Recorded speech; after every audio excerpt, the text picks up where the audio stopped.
दोस्तों सबसे पहले हम ये जानते हैं फ्लिपकार्ट पे लेटर से महंगी चीजें या फिर स्मार्टफोन खरीदने में क्या फायदा है और क्या नुकसान है। ये आज का हमारा टाइटल है, इसी पर आज हम बात करने वाले हैं। तो अगर आप इस वीडियो को पहली बार देख रहे हैं, हमारे चैनल पर पहली बार आए हैं, तो इस वीडियो को एक लाइक कर देना और हमारे चैनल को सब्सक्राइब भी कर देना, क्योंकि हम आपके लिए ऐसे ही नॉलेजेबल टॉपिक लेकर आते रहते हैं। फ्लिपकार्ट पे लेटर से होने वाले नुकसान और फायदे और इनसे क्या बेनिफिट है, कैसे हम इसे यूज कर सकते हैं, सारा कुछ आपको इस वीडियो में कवर करने वाले हैं। तो चलिए शुरू करते हैं आज की इस वीडियो को।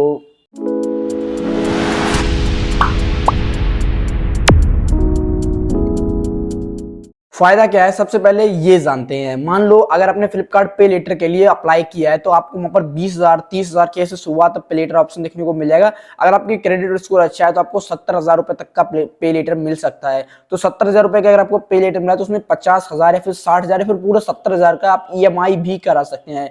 पे लेटर का मतलब आप 30 दिन के बाद दे सकते हैं और EMI का मतलब है कि आप वहां पर महीने के महीने जो है दे सकते हैं EMI के तौर पर। सेकंड, अगर हम जानते हैं यहाँ पर कि अगर हम महीने के शुरुआत में कोई भी चीज खरीदते हैं, अगर हम बात करते हैं 1 से 10 तारीख के आसपास कोई भी चीज खरीदते हैं, तो हमारा जो बिल बनता है वो पूरे 30 दिन का हमें टाइम मिलता है। अगर हमने 1 तारीख को कोई चीज खरीदी है तो हमें 30 दिन का टाइम मिला और अगले महीने की 1 से 5 तारीख तक हमें बिल देना पड़ता है, यानी बिल को भरना पड़ता है। तो ये एक बेनिफिट है, हमें 30 दिन का टाइम मिल जाता है और कोई भी हमें एक्स्ट्रा चार्ज नहीं देना होता है। हमने कोई 15,000 रुपए का फोन लिया है या फिर हमने 15,000 रुपए का कोई भी सामान लिया है, कोई 10,000 का सामान लिया है, तो 1 महीने बाद हम उसका बिल जो है भर सकते हैं, नो प्रॉब्लम। ये एक सबसे बड़ी फायदा है यहाँ पर। अगर हम बात करते हैं तो आराम से कोई भी एक्स्ट्रा चार्जेस भी नहीं पड़ते हैं। अब हम बात करते हैं नुकसान की। नुकसान क्या क्या है पे लेटर से? देखो, नुकसान तो हमें किसी भी चीज में नहीं होता है जब हम कोई चीज खरीदते हैं, लेकिन हमारे अगर स्तर से देखते हैं नुकसान वाली चीजें क्या होती हैं। जैसे मान लो अगर मेरी जेब में भी पैसे पड़े हैं और हमारे पास खर्च करने का मन नहीं है और फालतू के अगर पैसे पड़े हैं तो हम उसको खर्च कर देंगे, पर हम सोचते हैं चलो कोई बात नहीं, ले लिया आपने ले। तो पे लेटर से क्या है कि जो चीजें खरीदने की हमारे अंदर कैपेबिलिटी नहीं होती है,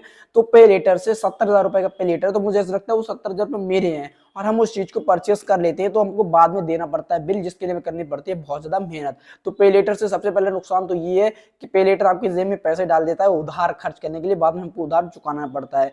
पे लेटर से सबसे बड़ा एक नुकसान ये है कि वहां पर हमें EMI का सिस्टम मिलता है। अब ये EMI का सिस्टम जो है, इससे सबसे बड़ा नुकसान हमारा शुरू होता है। उस पर हम बात करते हैं कैसे। देखो, एक होता है EMI पे लेटर, एक होता है हमारा क्रेडिट कार्ड का पे लेटर आप कह सकते हैं। क्रेडिट कार्ड में भी हमारा सिस्टम यही है कि EMI पर कोई चीज खरीद सकते हैं, लेकिन पे लेटर से हमको क्या का नुकसान है। पे लेटर में आपको 24% ब्याज की शुरुआत होती है। अगर आप कोई भी चीज EMI पर खरीदते हैं वहां पर, तो आपको 24% सालाना का ब्याज भी देना पड़ सकता है। यानी कि आप ऐसे मान सकते हैं, अगर आप 10,000 रुपए की कोई चीज खरीद रहे हैं तो 10,000 में आप 24% का ब्याज जोड़ लीजिए, आपको वो पूरा EMI देना पड़ेगा 1 साल में, उसको कैलकुलेट करने के बाद। यहाँ पर जो आपके पास अगर क्रेडिट कार्ड है या फिर आपका डेबिट कार्ड है, तो आप 5,000 10,000 रुपए के ऊपर 10% की छूट भी ले सकते हैं। क्रेडिट कार्ड से और डेबिट कार्ड से छूट ले सकते हैं।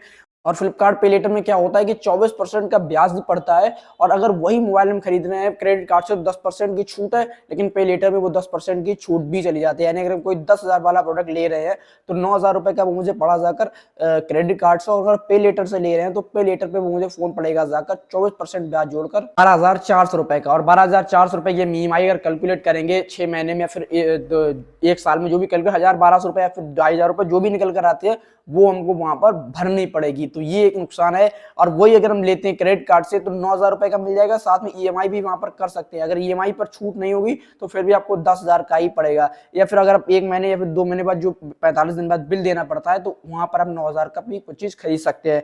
और यहाँ पर अगर बात करते हैं पे लेटर के नुकसान की, हर परचेस पर 18 से 20,000 रुपए का यूसेज फीस भी पड़ती है पे लेटर के अंदर।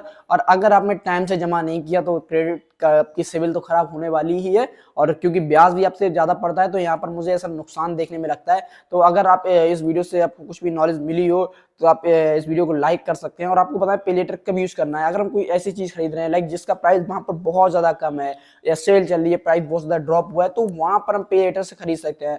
और पे लेटर में ऑप्शन भी आता है 16% 24% ब्याज का।